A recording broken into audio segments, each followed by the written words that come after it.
Chapter 1. Exiled from London. Dear Will, do you remember me? I am Frank Osbaldistone, and I want to narrate the adventurous story of my early life. It was the year 1714, and I was about 20. My father ordered me to come back from Bordeaux, France, where I worked, and to return to London. My father was the founder of the business house Osbaldistone and Tresham, with offices in Crane Alley, London. He was a tall man, full of energy, with dark, penetrating eyes. He had a fiery spirit, full of initiative and acute powers of analysis. He never used a word in vain, and he never got really angry. But when he was displeased, he spoke in a brusque manner. My father wanted me to become his successor in the family business, but I preferred to study literature and write poems. He tried everything to convince me to change my mind, and eventually threatened, "I have a brother in Northumberland, and he too has children, Frank. I will ask one of your cousins to take your place in the business if you do not obey me."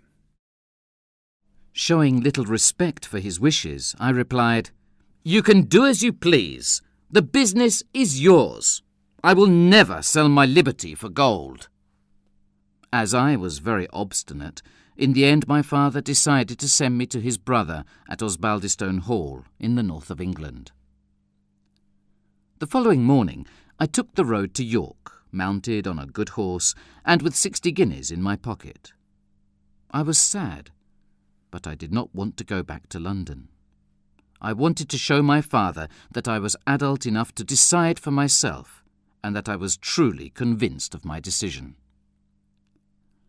The journey was monotonous, but sometimes I had the opportunity to speak to different travellers, parsons, farmers, officers. We spoke of many different matters: taxes, markets, wars, and outlaws. One man that I met, Mr. Morris, was particularly afraid of outlaws. He had a heavy portmanteau, which he never abandoned for a moment. He never mentioned his destination. He trusted nobody, and he was afraid of me too. In those days, travellers used to break their journey on Sundays. They rested their horses and had dinner together at the local inn, where the innkeeper offered them a meal. On this particular Sunday, I stopped at Darlington at the Black Bear, with my new companion, the strange Mr. Morris. A Scotsman, Mr. Campbell, joined us for dinner. It was the first time I had met a Scotsman, and I looked at him with curiosity, because I had many prejudices against the inhabitants of Scotland. When I was a child, my nurse told me terrible stories about them, of blood and revenge. I considered the Scottish people dishonest, avaricious, and hostile to Englishmen. Mr. Campbell was a tall, athletic man who spoke to other people with superiority. Strangely, my timorous companion, Mr. Morris, asked if he could travel north with him, but Mr. Campbell refused. "Your companion talks too much," he said. "It is unsafe to say where you are going in these troubled times."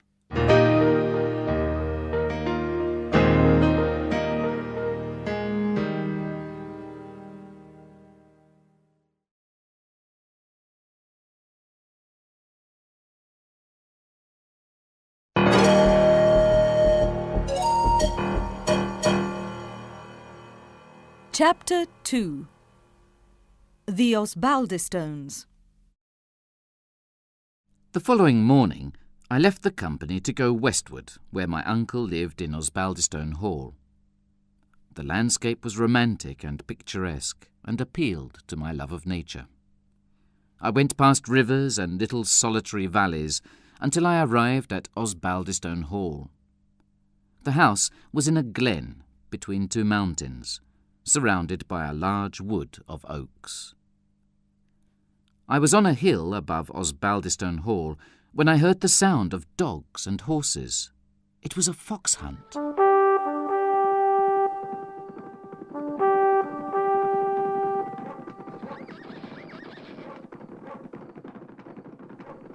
I saw some men, dressed in green and red uniforms, riding after the fox, and I thought, here are my cousins. Suddenly, I had a vision. A beautiful young lady appeared in front of me. Her face was uncommonly fine and animated by the hunt. She had long, black hair down to her shoulders. She was wearing riding clothes, like a man, and rode a splendid black horse. Just then, the sound of a horn announced the end of the chase.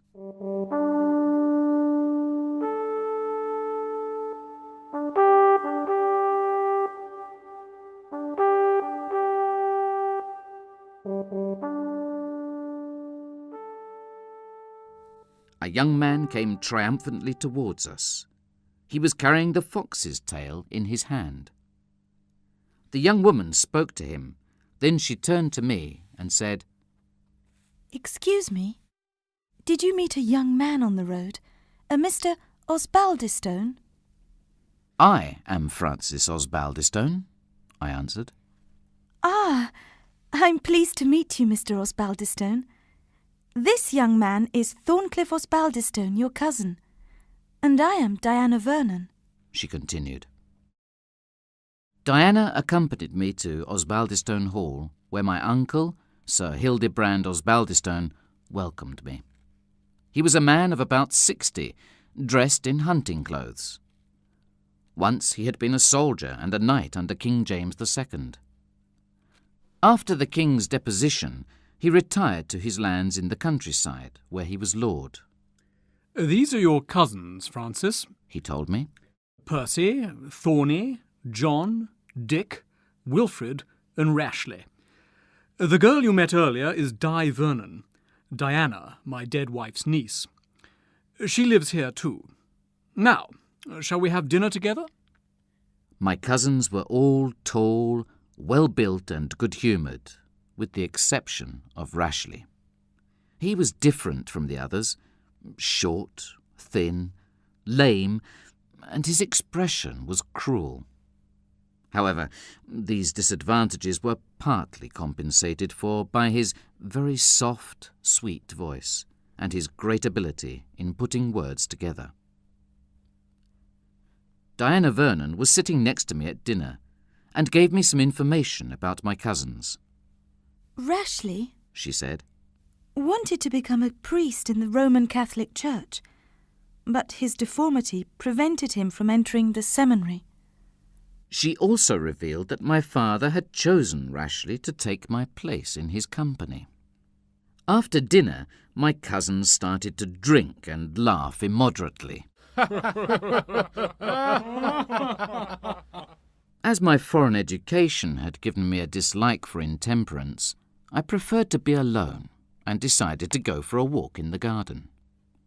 On one of the little paths, I met a gardener. He touched his Scottish bonnet with an air of respect. Good evening, my lord, he said. I am Andrew Fairservice.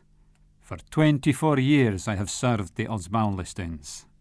He was very talkative.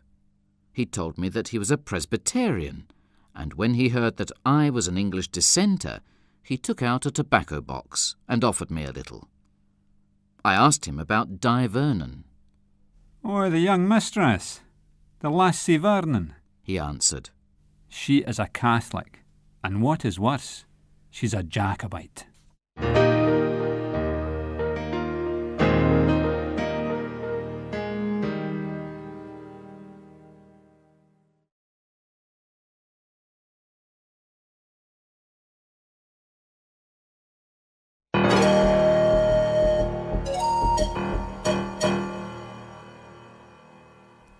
Chapter 3. Accused of robbery. I went to bed that night thinking about the strange Osbaldistone family, my father, Rashleigh, and Di Vernon. When I woke up, I heard the horn announcing that the fox hunt was beginning again.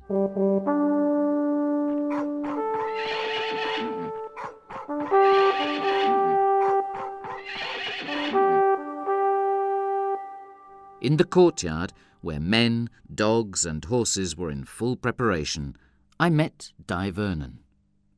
We left with the rest of the hunting party, but after a few miles we were alone. Di guided me to the top of a hill and stopped her horse under some trees. She indicated some mountains on the far horizon. She said that they were in Scotland, and that if necessary, my horse could take me there in 2 hours. I was surprised. I had no desire to go to Scotland. "What should I do in Scotland?" I asked. Provide for your safety. She replied. Didn't you travel here with a man, a Mr. Morris? The girl asked me then. "Well, yes. I travelled with a strange little man who was always worried about his portmanteau," I answered slowly. Someone stole that bag, Frank. Explained Di. "You do not think I am a thief?" I replied angrily. Mr. Morris is an agent for the London government. She continued. He was carrying important documents and money for the English soldiers in the north. You are accused of robbery and of treason, Frank Osbaldistone. "So, I am a traitor too!" I exclaimed angrily. She saw I was angry and tried to console me. Around here, many important people are in favour of James II and against the Hanoverians, she said. Your crime is considered the crime of a gentleman and a king's man. But I want to refute this terrible accusation. Who is examining my case? I demanded. Judge Inglewood. He told my uncle to show you the road to Scotland, replied Di. Then I must see him and tell him the truth. Diana insisted on accompanying me. When we arrived, we were surprised to meet Rashleigh coming out of Judge Inglewood's house. The judge was having lunch when we entered. Another man was with him at the table. It was Mr. Morris, my timorous travelling companion. He said that one of the robbers had mentioned the name of Osbaldistone. "But that is not a good reason to accuse me," I replied. At that moment, the servant announced the arrival of another gentleman, and I was surprised to see Mr. Campbell, the other man I had met on my journey north. He explained to Judge Inglewood that he had been with Mr. Morris when the bandits attacked him. "Why didn't you help Mr. Morris, then?" asked the judge. "Mr. Morris is strong enough to defend himself," he replied coldly. "I am a man of peace. I do not want to have trouble with the law. But of one thing I am sure. Mr. Osbaldistone was not one of the bandits who stole the bag." At that point, Mr. Morris retracted his accusations against me, and the judge declared I was innocent. Soon after, Mr. Morris left the house with Campbell. Di Vernon and I rode back to Osbaldistone Hall. The girl started to tell me something of her life. She had many troubles, she said. I tried to learn more, but she replied mysteriously, I cannot reveal my secrets. At Osbaldistone Hall, Di ordered dinner for us in the library. The ancient, dark library was full of books, very untidy and neglected. On one wall was a portrait of Di's grandfather, Lord Vernon, with the Vernon motto above it. He had been loyal to the kings of the Stuart dynasty, she said, and had shared the misfortunes of Charles I. The Vernon family, once important, was now ruined. During our meal, Rashleigh entered. I must thank you for calling Mr. Campbell. His defence saved me, I said. I was curious and wanted to learn more about the connection between Rashleigh and Campbell, so we continued to talk until Diana went to bed.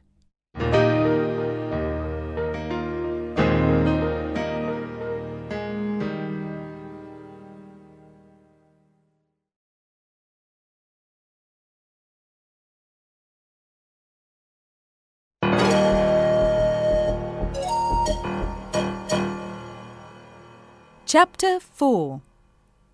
New Troubles.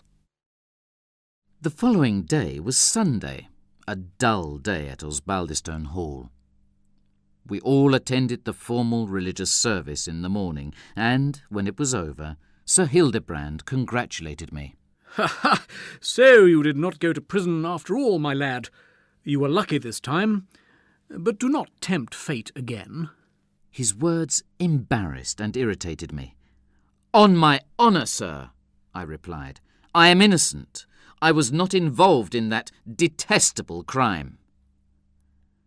I was saved from more embarrassment by the arrival of Rashleigh. He was leaving soon for London and wanted to know more about my father, his relations with me, and about the business. I, however, was more curious to find out about Di Vernon. We were close friends once, and I was her tutor, he said. Then my studies took me far from her. She must now decide between life in a convent or a convenient marriage. She is engaged to Thorncliff, my brother, but I am convinced that I am better qualified for her. These words hurt me, and that evening, when I met Di, I was cold and rude to her. At dinner, I drank too much, and so I talked too much, quarrelled, and laughed immoderately. Rapidly, I lost all control. It seemed to me that Rashleigh was making insinuations about my feelings for Di, and, furious with him, I slapped his face. My cousins took me by force to my room and locked the door. I slept badly, and the next morning I knew I must apologise for my behaviour. My cousins accepted my excuses. Only Rashleigh showed his resentment. I also apologised to Diana for my discourtesy to her. She insisted on knowing what had provoked my bad humour, and, embarrassed, I told her. She answered that I had to be careful when speaking to Rashleigh. I decided then that I had to inform my father about my cousin's true character, and wrote him a letter. It was after this that I realised how much Miss Vernon and the secrets around her occupied my thoughts. I was falling in love. Rashleigh left the Hall for London, and after his departure I started to help Di with her studies. I discovered that while she had had an extremely good education, she was totally ignorant of real life beyond the Hall, and knew nothing of accepted feminine behaviour. One day, Andrew Fairservice, the gardener, informed me that news of the robbery incriminating me was circulating in London. I was anxious and decided to send another letter to my father to explain, and rode into town to post it. At the post office, I found a letter from Owen, my father's clerk, waiting for me. He said that he was worried because he had had no recent news from me. He did not mention my previous message concerning Rashleigh, and so I became suspicious. Does someone intercept my letters at Osbaldistone Hall? I wondered. That evening, when I was in the garden, I saw a light at the library window. This was not unusual, because Diana often read there alone. But I was surprised when I observed the shadows of 2 people inside. After that, I became jealous and started to watch Miss Vernon's looks and actions. I was desperate to know who visited her in the library. The next time I saw the light there again, I ran into the library, but I found Diana alone. However, there was a man's glove on the table. Diana refused to give me any explanation. With an air of authority, she told me I should spend my time in a better way, instead of spying on her. Then she gave me a letter which had arrived for me. "Gracious heaven!" I cried. "My folly and disobedience have ruined my father. This letter says that Rashleigh has gone to Scotland. During my father's absence in Holland, Rashleigh left London, taking documents and large sums of money from the company. Mr. Owen is now in Scotland too, in Glasgow, trying to discover where Rashleigh is hiding." I decided I had to go to Scotland immediately to help my father's clerk. Before I left, Diana gave me a sealed packet without an address and ordered me to open it only in an emergency.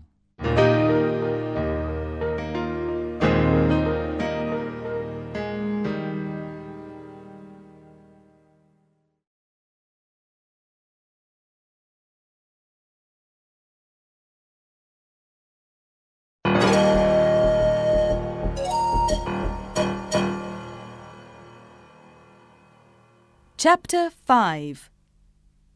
Reunion with a Friend. I asked Andrew Fairservice to accompany me into Scotland because I did not know the country. We met at 3 in the morning because we didn't want to wake the Osbaldistone family. On a Saturday evening, after a long ride, we arrived in Glasgow, the principal town in the west of Scotland.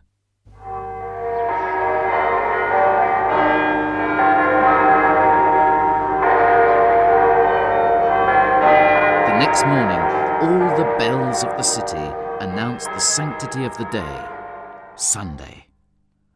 I wanted to start looking for Owen immediately, but Andrew said, "You cannot do anything until the church service is over." So I decided to go to the Cathedral of Glasgow, a solid and massive example of Gothic architecture.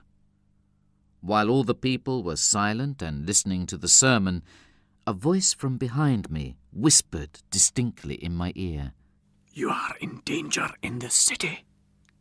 Meet me tonight at the brig at 12 precisely." I turned round, but there was no one there. I spent the rest of the day at the inn, reflecting on what I should do. In the end, I decided to go to the appointment on the bridge. I waited on the bridge in the dark. I was very apprehensive. What was going to happen? Then the clock struck midnight.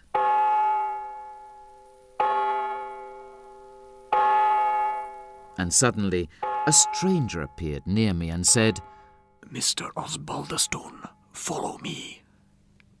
I hesitated and replied, "Can't you give me your information here?" "You must receive it from your eyes, not from my tongue," he said. "You must follow me or remain in ignorance." So I obeyed and was surprised when the man led me to Glasgow prison. The prison guardian, a Highlander called Dougal, seemed happy to see my companion. He took us upstairs to a cell where a prisoner was sitting dejected in the corner. It was Mr. Owen. He recognized me and exclaimed, "What? You are here too? Oh, Mr. Frank, your company is ruined and now you're in a Scottish prison. God help us." I assured him that I was not a prisoner and asked him to explain what had happened. What was he doing in Glasgow prison? He told me that my father had 2 correspondents for his business in Scotland, the house of McVitie McFinn and Company, and the baillie, Mr. Nicol Jarvie. They transacted a great deal of business for the London firm, and Owen had gone to see them when he arrived in the city. "I immediately contacted McVitie and McFinn," said Owen. "They had always professed themselves obliged and devoted to Mr. Osbaldistone, so I openly revealed the present difficulties of the house caused by the absence of your father and the disappearance of Rashleigh. I asked for counsel and financial assistance regarding the next payments. But when they discovered they had large credits with Osbaldistone and Tresham, they refused to help me. They had me arrested and sent to prison as a debtor instead. Just then we were interrupted by a loud knocking on the prison door. A few minutes later, Bailey Jarvie himself came in and spoke to Owen, asking to see his papers. He examined them with great attention, then said, You owe money to several people in Glasgow, but you cannot pay your debts if you're in prison. I will act as your guarantor, and they will let you go free. Bailey Jarvie took the lamp and scrutinised the other people in the room. Ah? Eh? Oh, my conscience, it's impossible, and yet... No. You robber, you devil that you are. Can this be you, Robin? Exclaimed the Bailey. That is so, was my guide's laconic answer. Mr. Jarvie also wanted to know who I was, and then asked me, Young man, how will you find the £5,000 to pay your father's bills in 3 days? I didn't know what to say. Then suddenly I remembered Diana's packet. I opened the seal, and a letter dropped onto the floor at Mr. Jarvie's feet. After examining the name on the envelope, he gave it to Robin. I realised then that my mysterious guide was in fact Mr. Campbell himself. I recognised his deep voice, his severe face, and his Scottish accent. Mr. Campbell read the letter, then instructed Owen to remain in Glasgow. He told me Bailey Jarvie and I should go to his Highland home in the Glens. The next day I went to the Baileys' home for lunch and found Owen there. The honest man was depressed after his stay in the prison, but Mr. Jarvie's kind and friendly interest in my father's affairs consoled him. I asked the Bailey to tell me something about Robert Campbell. He is a distant cousin of mine. Many people have been cruel to him. He is a Highland cattle merchant that wears the tartan when he's in the hills and trousers when he's in Glasgow, explained the magistrate. Then he started to examine some business documents with Owen. As I could not help them, Mr. Jarvie suggested going out for a walk. I could return later for lunch.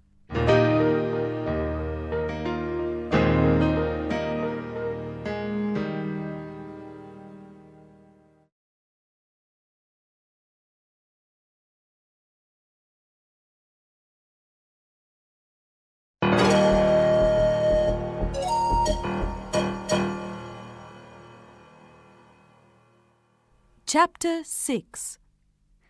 An Unexpected Encounter. After I left Mr. Jarvie's house, I directed my steps to the college grounds. While I was walking, my attention was attracted by 3 men who appeared at the end of the garden. I looked again and recognised Rashleigh with Mr. Morris and Mr. McVitie. I did not want to be seen, so I hid behind some trees and came out only when the men separated.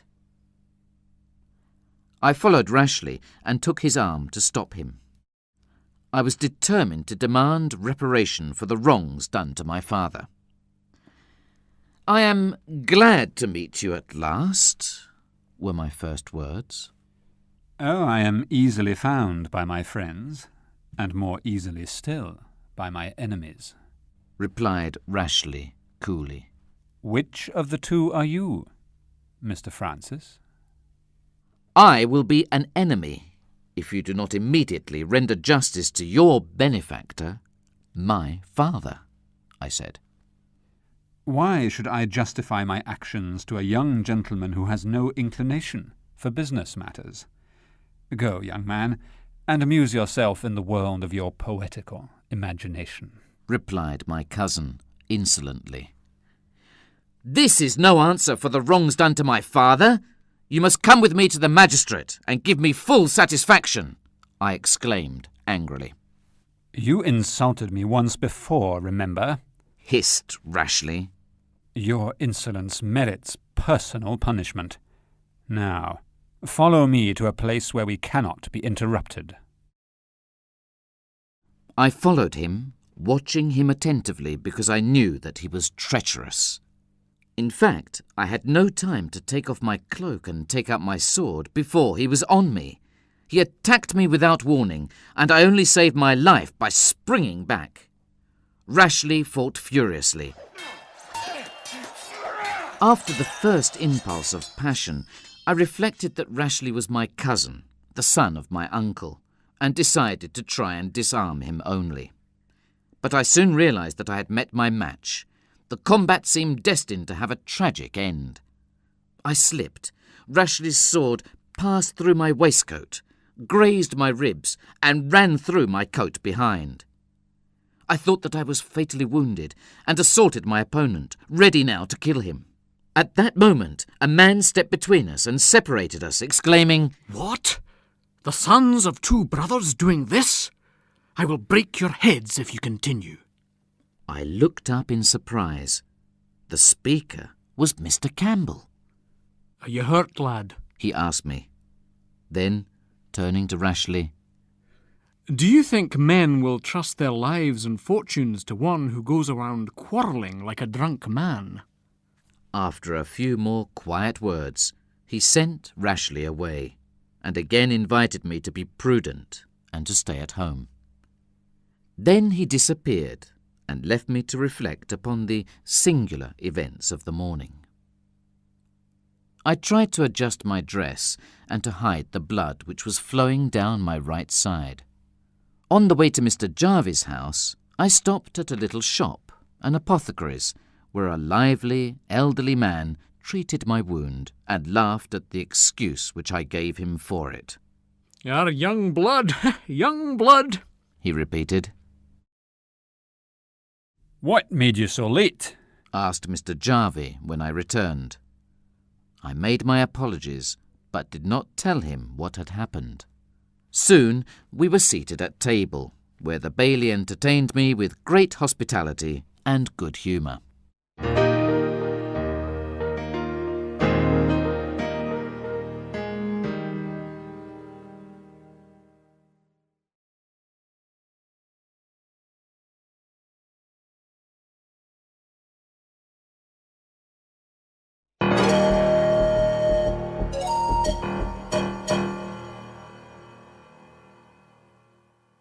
Chapter 7.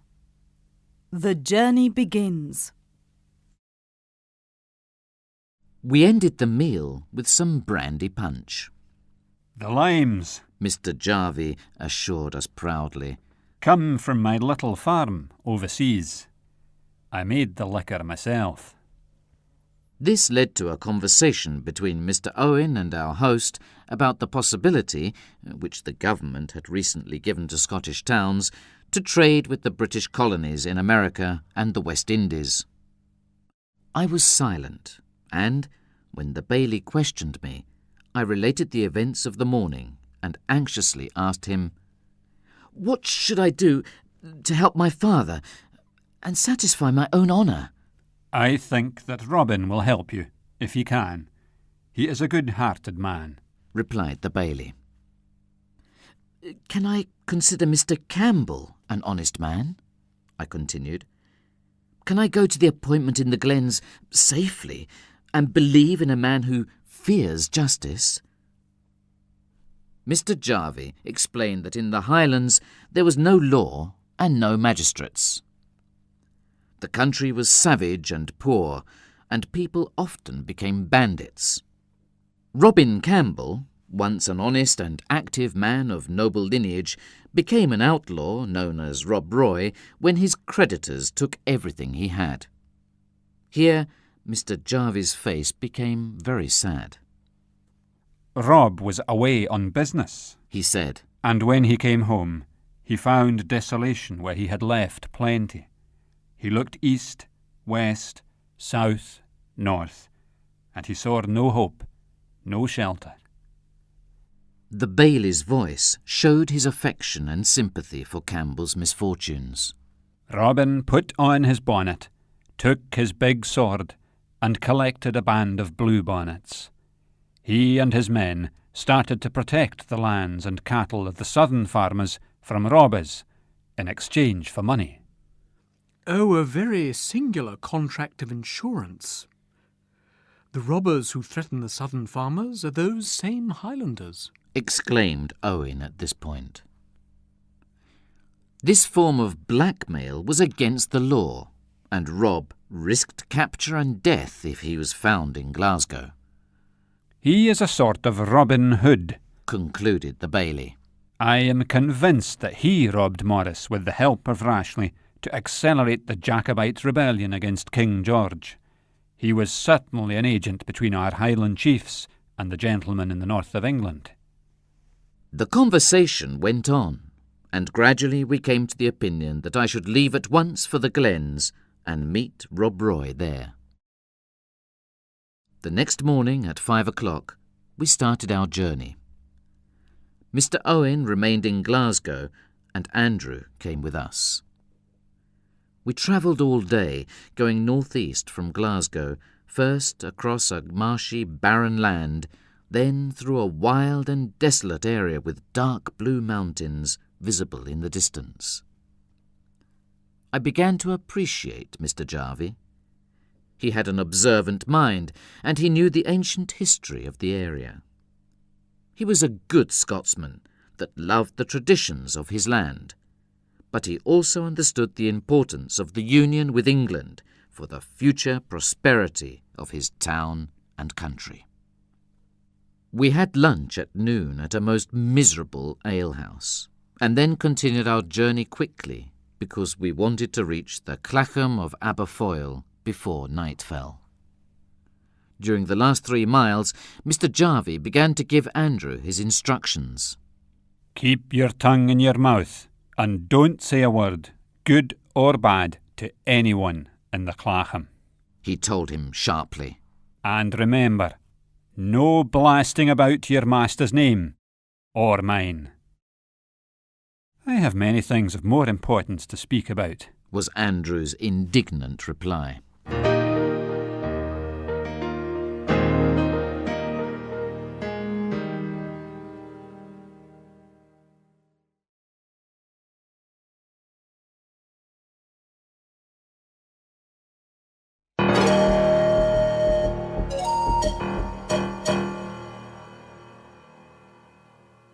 Chapter 8.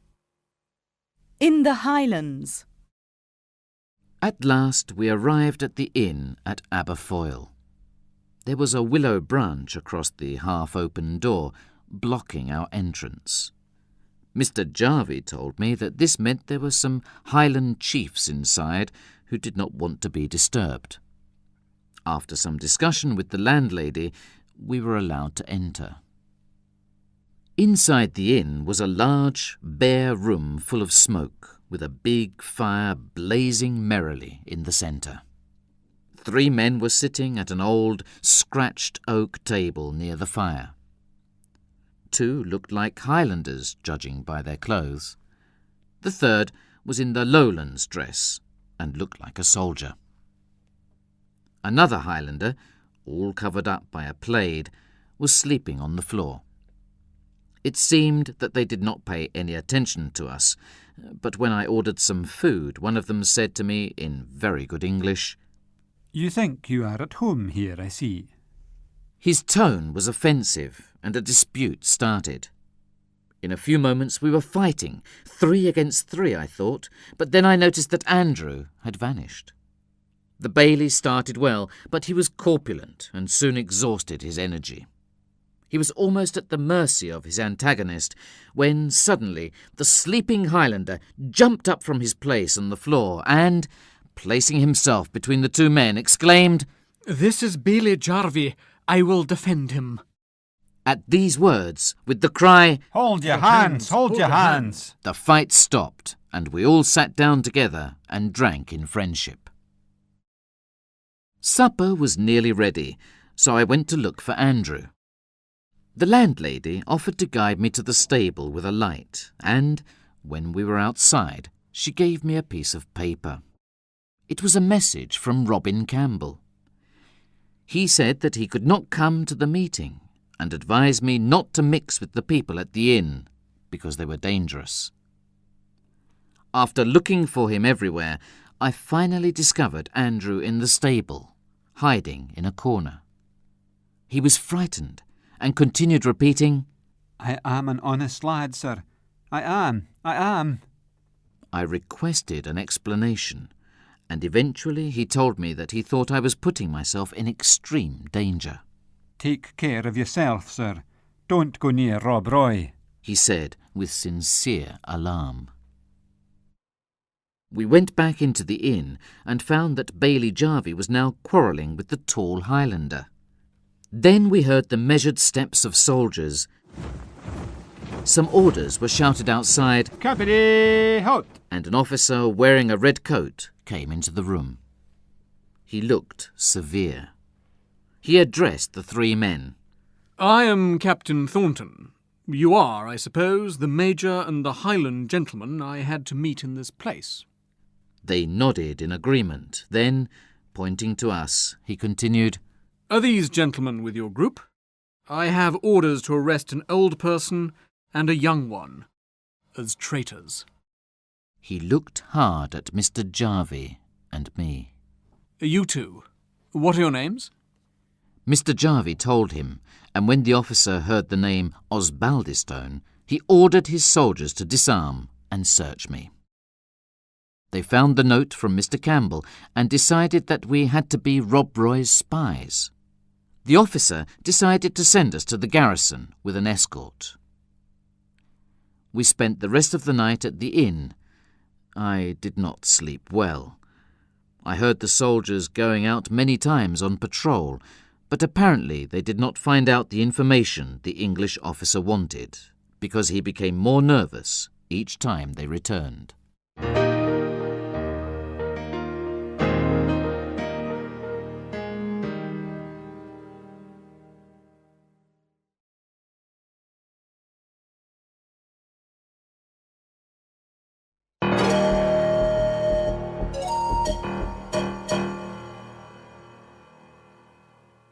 Chapter 9. A Memorable Woman. Early the next morning, some soldiers ran into the inn. They were dragging a Highlander triumphantly. I immediately recognised him. It was the prison guardian, Dougal, the very man who had defended Mr. Jarvie. The bailey recognised him too, and exclaimed, "Mercy on us! They have taken that poor creature Dougal. Captain, I will give you money for his liberty." The officer, however, paid no attention to the bailey's request. Instead, he started to question Dougal. He forced the Highlander to admit, with great reluctance and after many contradictions, that he knew Rob Roy MacGregor Campbell, and that he had seen him only an hour before. And now, my friend, said the officer, you will please tell me how many men your master has with him at present. Dougal looked away and replied slowly that he did not know. Look at me, you Highland dog, the officer threatened, showing him a rope. I'll hang you from the nearest tree if you do not take us to Rob Roy's hiding place. The soldiers got ready to move, and we left the inn. I was glad to be outside in the refreshing fragrance of the morning air. I liked the woods around me, the mountain lake in the distance, the romantic solitude of the place, where a man alone seemed to be in a state of inferiority. At one point, the road we were following suddenly emerged from the forest and started to follow the shore of the lake. It gradually became narrow and steep, the ideal place for an ambush. Suddenly, a woman appeared on the summit of a rock above us. Stop! She cried in a commanding tone. What are you doing in MacGregor's country? She was an imposing woman of about 50. Her face, once beautiful, was expressive but now full of lines. She wore a plaid wrapped around her body, as Highland soldiers do, and a man's bonnet with a feather. She was also carrying a sword in her hand and had a pair of pistols in her belt. "We are looking for Rob Roy McGregor Campbell," replied the officer. "Let us pass. We don't want to fight against a woman. We offer you civil treatment." Ah! shouted the woman. I know your civil treatment. You have left me and mine no house and no bed, no cattle and no clothes, and now you come for our lives. That's Helen Campbell, Rob's wife, whispered the bailey to me. Suddenly, the officer gave the order for the soldiers to charge. Guns flashed from various parts of the pass, and 3 redcoats were killed. The captain prepared a second attack against the Highlanders, and Dougal, no longer under escort, escaped from his captors and began to ascend the mountainside with incredible agility. I followed his example while the fire and the grenades exploded and hissed behind me, and I continued climbing until I was out of breath. Then I stopped and looked down. I saw the bailey hanging in mid-air from the branch of a thorn tree. Andrew was on the top of a rock, exposed to all dangers, and was crying for mercy alternately in Gaelic and English. In spite of the danger, the scene was very comical. After a few minutes, the guns stopped. Some of the soldiers were lying lifeless on the ground. The rest were in the hands of the Highlanders. I realised then for sure that Dougal was not a traitor. He had given false information to the officer to guide the soldiers into the ambush because he wanted to protect Mr. Campbell, alias Robert McGregor, alias Rob Roy.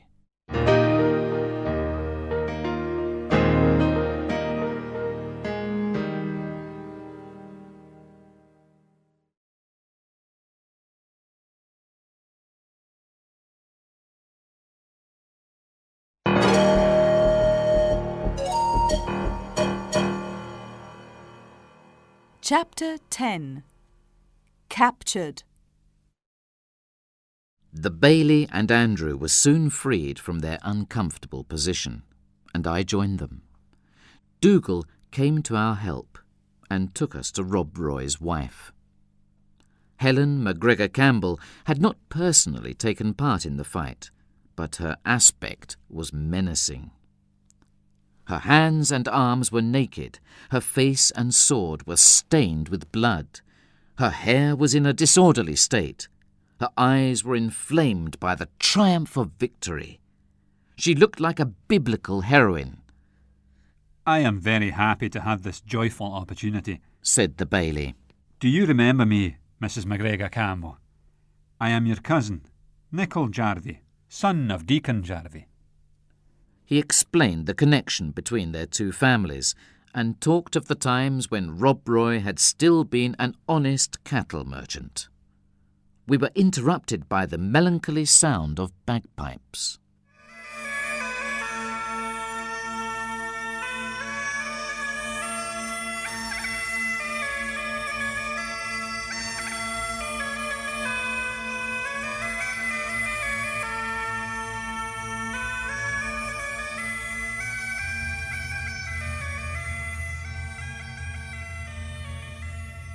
Rob Roy's 2 sons arrived, and I looked at them with interest. The 2 boys were young, hardly 20.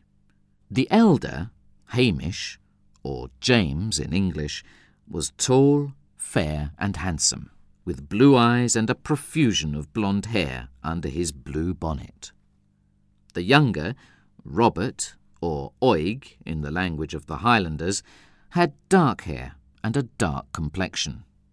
He was a stout, strong boy, a real Highlander. They brought bad news, however. Their father had been captured and was now a prisoner of the English troops. But Helen MacGregor did not weep at their news. Instead, she shouted at them furiously, Your father taken, a prisoner, and you are still alive. Better that you had died protecting him. Rob Roy's sons stood in front of their mother and listened to her reproaching words silently. Their faces showed pain and shame. She asked what had happened, and Hamish told her how his father had fallen into a trap. He spoke in a low tone of voice, and he spoke in English, probably because he did not want his followers to understand. But I was very near them, and I could hear his story. A man had brought Rob Roy a message from a person whose name I could not hear. Rob Roy had left with 3 men, but only one of them had come back. The man that brought the message is our hostage now. Hamish continued. We can try to exchange him for our father. Helen asked to see him, and they brought forward a man half dead with terror. Imagine my great surprise when I recognized him. He was my old acquaintance, Mr. Morris. He fell on the ground before Helen MacGregor and implored her to spare his life. I was totally ignorant of any design on the person of Rob Roy, a man I honour and love. I was sent by Rashleigh with a message for MacGregor, but I did not know of the plot against him. But the woman was not moved by his words. Life is a heavy burden for me. For you it is enjoyment. This enjoyment must end. You shall die, miserable dog, she said, and gave a brief command to her attendants. 2 Highlanders came and dragged Morris to a cliff over the lake. He struggled and shouted while they tied a rock around his neck and took off some of his clothes. His cries were terrible. I still remember them. He looked at me and begged for my help, and I tried to speak on his behalf, but my words were vain. They threw him into the cold, deep water. We were horrified. Bailey Jarvie protested.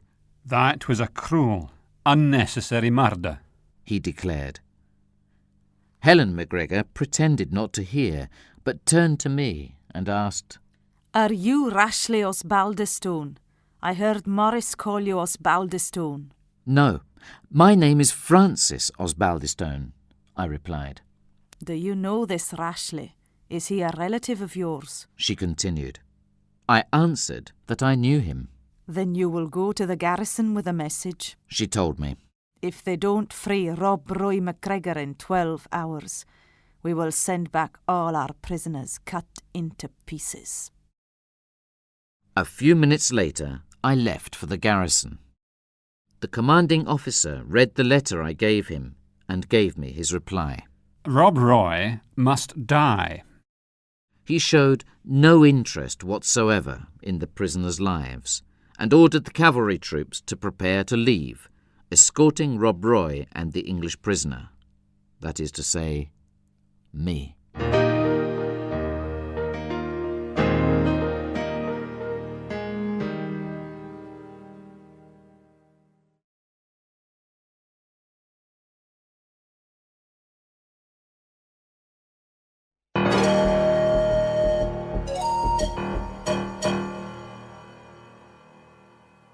Chapter 11.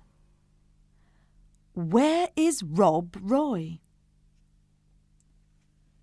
We travelled surrounded by armed soldiers. Rob Roy was on a horse tied with a horse belt to a very big, strong Scotsman called Ewan. When we were near the river, Rob Roy whispered to Ewan, It is sad to see a Scotsman who considers an English captain's orders more important than a friend's life. In the middle of the river, I heard a splash and immediately understood. Rob Roy's words had convinced Ewan to free him and give him the chance to live. He had jumped off the horse into the water. The captain also heard the sound and guessed what had happened. "You dogs!" He cried. "Where is the prisoner? Go and look for him. I promise 100 guineas as a reward." There was great confusion. Some soldiers tried to follow the fugitive into the water, but the force of the current carried them away. Others, who were more cautious, galloped along the river banks, shooting and shouting. Escape for Rob Roy was not difficult. He was an expert swimmer. At first he was confused under the water, but then he freed himself from his plaid, swam away under the surface, and was soon out of view. The soldiers saw the plaid in the water and tried to catch it, but they soon gave up. In many places the river was inaccessible because of the thick vegetation, and besides it was getting dark, so it was not easy to see anything in the water. Most of them believed that Rob would not be able to survive the current and the freezing water. At last, the sound of a trumpet announced the retreat. Up to that moment, I had been a spectator, like someone watching a hunting scene at Osbaldiston Hall. But suddenly I heard a voice call out, "Where is the Englishman? He gave Rob Roy the knife to cut the belt. We must kill him."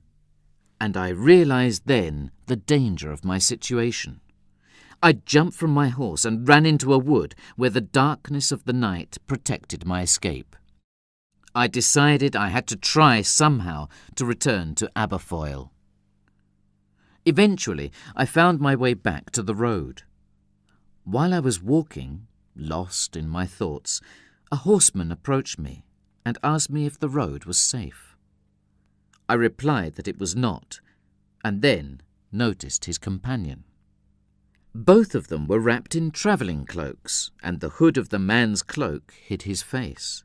But his companion was not wearing a hood, only a small hat, and in the dark her figure seemed familiar. She addressed me in a familiar voice, saying my name. My blood froze in surprise. It was Diana Vernon's voice. But the man with her prevented any further conversation, saying in a commanding tone, "Give him his property." Diana gave me a small case and said, Rashleigh had to abandon your father's papers. Here they are. Now we must part forever. Farewell, dear Frank. Then she galloped away with the unknown man.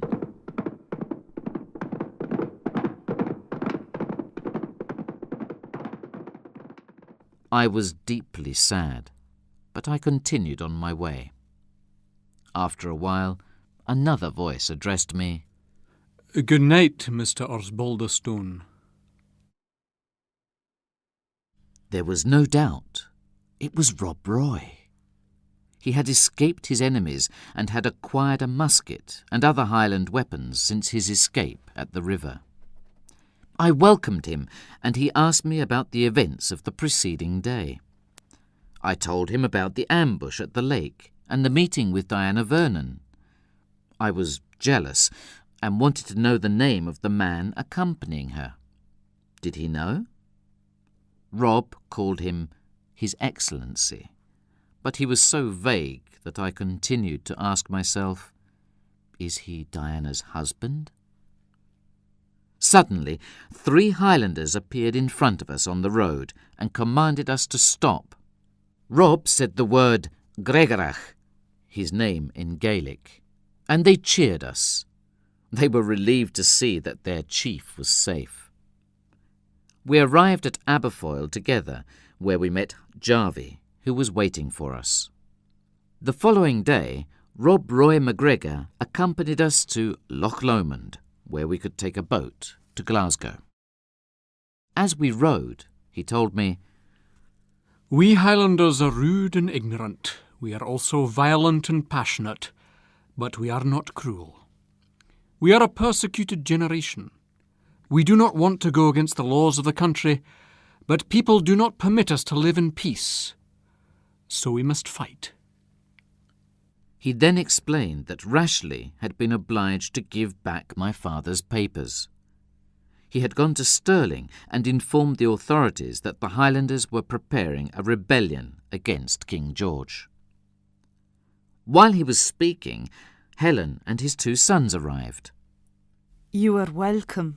She said, looking at me and at the Bailey. Excuse my previous rudeness. We live in bad times. And she gave me a ring. It was one of Diana's rings. A farewell present, Helen said. A boat was waiting for us. We parted from Rob Roy with many manifestations of affection, while the bagpipes sounded their melancholy notes.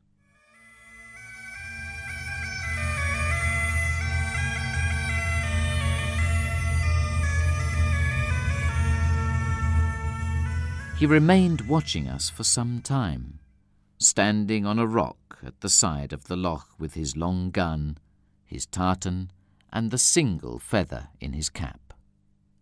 Then he vanished.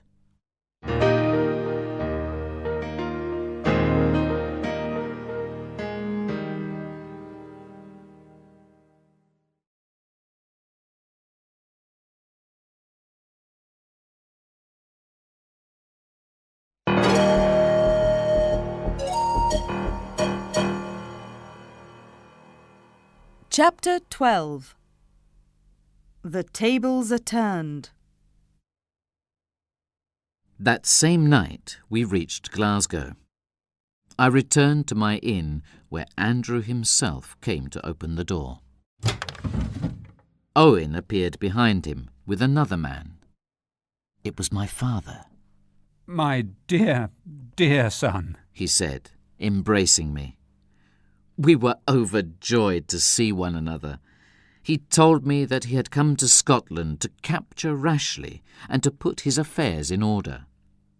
My father asked Bailey Jarvie to be his firm's correspondent in Glasgow, and we decided to return to London. On the morning of our departure, Andrew Fairservice came to my room like a madman, jumping up and down with excitement, and told me that the long-awaited rebellion of the Highlanders in favour of the old pretender, King James, was beginning. Rob Roy and his men were on their way to Glasgow. In the troubled times that followed, my Osbaldistone cousins fought for the Jacobite cause, and, one after the other, all perished. My uncle, Sir Hildebrand, passed away in a Hanoverian prison. They say he died of sorrow. After his death, I learned from Judge Inglewood that Sir Hildebrand had left all his property to me in the event of his sons' deaths. He had cancelled Rashleigh from his will because of his support of the Hanoverians, whom my uncle hated. I was now the heir to Osbaldistone Hall. I had inherited everything. The judge also revealed to me that the man they called His Excellency was really Diana's father, Sir Frederick Vernon. He had lived in secret at Osbaldistone Hall for many years, and only Sir Hildebrand, Diana, and Rashleigh knew his secret. I was shocked to hear this information, but at the same time I was pleased. The strange man Diana often met in the library was her father, not her husband. She wasn't married, after all. The next morning I set out for Osbaldistone Hall with Andrew. When we arrived, the house had a very different aspect from the last time I had seen it. It was silent and solitary. The doors and windows were closed. The grass in the courtyards was long, the gardens neglected. A sharp contrast to the lively, bustling atmosphere of some months ago. Andrew knocked at every door of the building. And finally, my uncle's ancient major domo appeared. He seemed very agitated, and when I asked him to light a fire in the library, he was reluctant. I soon understood why. As I waited there, I heard a deep sigh behind me and turned to see Diana Vernon standing there with her father. "We beg you to help us, Mr. Osbaldistone," Sir Frederick said. "to give us refuge. I am a convinced Catholic. I took part in the rebellion in favour of King James, but I was obliged to flee. I am hiding here at Osbaldiston Hall with my daughter, waiting for a boat to take us to the continent." I invited them to remain for as long as they needed, but I was very agitated. That night there was a violent knocking at the gate. There were soldiers outside. They demanded to enter. They had orders to arrest Sir Vernon on a charge of treason. Diana appeared beside me. She whispered, "Danger is familiar to us, Frank. Don't be afraid. We will escape into the garden and then into the wood. Dear, dear Frank, farewell." I heard Andrew shouting. With the soldiers there was a magistrate with a legal mandate, accompanied by Rashleigh. They went at once to the library, but it was already empty. Diana and her father had fled. They ran into the gardens and caught the fugitives at the gate. It seemed all was lost. But then, as the escort party was leaving with their prisoners, they found a barricade at the hall gates. A group of Highlanders barred the way with their cattle. Rashleigh's men were trying to drive the cattle away when suddenly the leader of the Highlanders cried, "Claymore!" It was an ambush prepared by Rob Roy. There was a desperate fight. The soldiers fled and Rashleigh was badly wounded. "Ask pardon for your treason in the name of God, King James, and our old friendship," cried Rob Roy, his sword at Rashleigh's throat. Never, replied Rashleigh firmly. "Then, traitor, die for your treason," cried Rob, and passed his sword through his enemy's body. He was still breathing when we brought him to the hall. His last words were for me. the pangs of death do not alter my feelings towards you, Frank Osbaldiston. I hate you with an immense hatred. And then he died. Diana and her father escaped and took the boat to France. I returned to London to work in my father's company. After some time, my anxiety to learn the fate of Miss Vernon became acute, and I embarked for France. There, after many adventures, I found her and married her. We have lived happily together since that day.